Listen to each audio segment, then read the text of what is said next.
Mother's done a runner! At least for a little bit.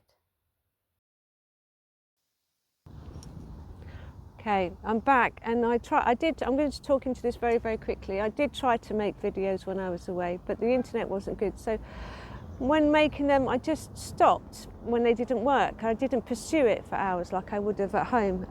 When I uploaded a video, don't get me wrong, I didn't do many in the end. I was so immersed in the experience. It was incredible. And I think that's what they mean when they say you have to get out of your comfort zone and you have to go and try something else and let go, which I'll talk into in a minute. So I'm basically just sitting in the park, and I'm going to just talk into the things that I've learned. So where was I already?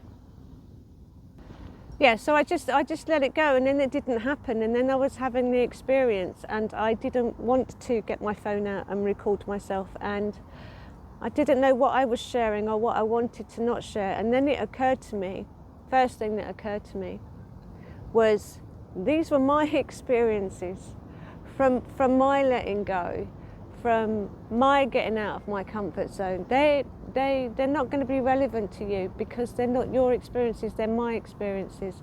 And although I can give you guidance and I can tell you what happened, I am basically just reporting on my own experience.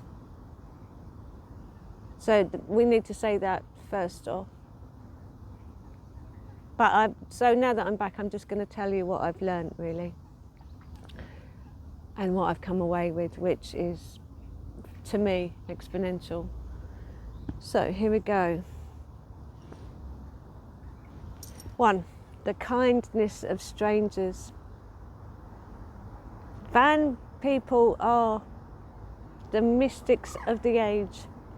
I know that sounds romantic, but they help for help's sake.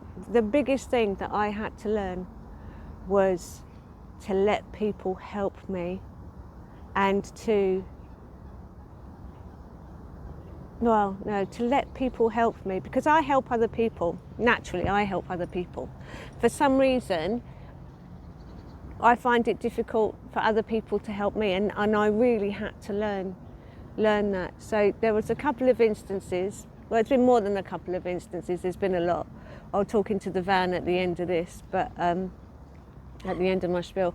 Anyway, so one incident was that I'll just give you very quickly. Somebody needed a bump start and nobody else could bump start him, and then so I bump started him, and then as I was bump starting him, there was a noise on my van that they didn't like, the other people didn't like. So what they did is they going on.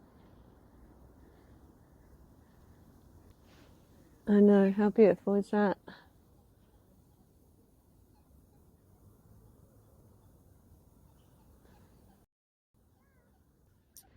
Okay, cool. Back to the kindness of strangers. Actually, should we do that so you can see that?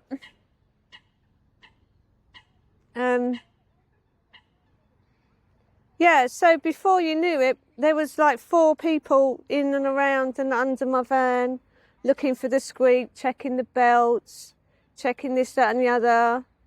Then they tried to fix it, and then they phoned up someone who could fix it, and they made me an appointment to go and get it fixed. Okay, that was one. Another one was, it rained torrentially. And I had a leak. So one of them said to me, "Oh, put this silicone sealant round it." So through the skylights, yeah. So I did, and then another one of them saw me and just went, "What have you done? Let me have a look." Right, I really love your effort, but let me have a look. And they looked and they went, no, you can't do that. We're going to have to take that off and scrape it and sort it. Anyway, so they took it off, gave me a scraper, I scraped it. They realised there wasn't any wood in the top of the van where it was supposed to be screwed in, because it had all gone mouldy because it had had a leak forever, you know.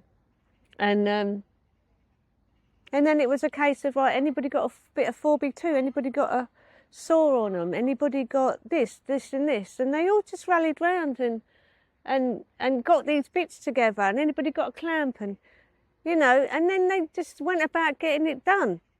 And while they were getting it done, another person in one of the vans just made everybody a cup of tea and some beans on toast. So it was so beautiful to see that. It was, I mean, it was incredible. Anyway, for all of these things that they did for me, I wanted to repay them. I wanted to give them some money or buy the groceries or make them dinner or get a takeout. And each time they said no. I had to come to the understanding that it was wrong of me to invent a trade relationship where there was none. And the reason there was no trade relationship is nobody did it for any compensation. Nobody did it with any expectation. And it was wrong of me to put that into place, because if I do something for someone because they've done something for me, I'm setting up a trade relationship. I'm setting up expectations which stop people just being kind for the sake of being kind, which is what they want to do. And I was explaining, I said, I want to exchange the energy. I could do this, I could do that. And it's like, no, no, no. And in the end they went, all right, okay, you're not getting it. Okay, I tell you what, you can exchange the energy. I said, fantastic, what can I do? And they said, smile at me and say hello every day like you normally do. So hard to get your head round. So hard. But again, just beautiful. They're like that Christian ideal, isn't they? If you've got 2 coats, give one to your brother. Because that's what they do. They will give you a spare one. I had 2 coffee pots. One, I had 2. The only reason I had 2 is because one, I didn't like the lip on one. And I saw this person drinking instant coffee, and I said, oh no, look. And they'd had one of my coffees. I said, oh, here, you can have this. And it's just, it's actually a human thing to just give each other stuff to uplift each other. People want them. I know a few people like it. They want people to thrive. That's what they get out of it, to see other people thriving. It's hard to get your head round.